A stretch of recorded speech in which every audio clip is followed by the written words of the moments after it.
Écoutez, juste un mot pour vous dire qu'avec les ministres, nous sommes très heureux d'être présents, et le président de la commission des lois de l'Assemblée nous accompagne également d'être présent ici en Nouvelle-Calédonie.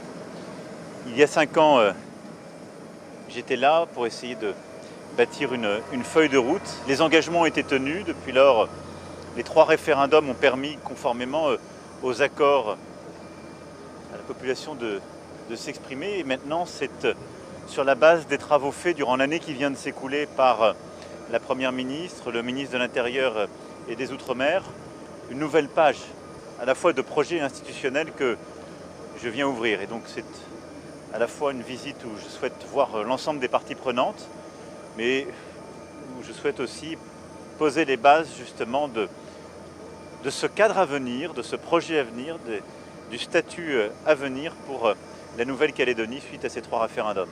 Donc c'est avec à la fois beaucoup d'émotion, beaucoup de bonheur et un grand sens des responsabilités que je suis là parmi vous aujourd'hui. Président, de très nombreuses inquiétudes économiques et institutionnelles demeurent malgré le fait que les Calédoniens soient exprimés 3 fois pour dire leur volonté de rester au sein de la République. Qu'est-ce que vous espérez dire aux Calédoniens? Écoutez, j'aurai l'occasion durant ces journées de le bâtir, mais vous avez raison de dire que les 3 référendums n'ont pas tout levé. Ils ont permis de clarifier une réponse qui était attendue. Et donc maintenant, ils ancrent dans la durée la Nouvelle-Calédonie avec la France dans la République. Et cela suppose ensuite de travailler sur des sujets politiques, des sujets institutionnels, des réformes de la Constitution. J'aurai l'occasion de m'exprimer sur cela. C'est aussi pour ça que j'ai une discussion avec l'ensemble des parties prenantes politiques qui est prévue aussi durant ce voyage. Et puis le projet économique, environnemental, géopolitique.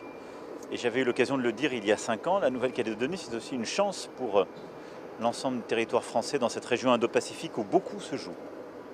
Et j'aurai des annonces à faire en particulier pour nos militaires qui viendront démontrer justement l'importance de ce territoire, sa projection en Indo-Pacifique et notre volonté de nous investir dans le projet que j'avais pu décliner d'ailleurs il y a 5 ans ici même en Australie et en Inde, tout au long de l'année 2018.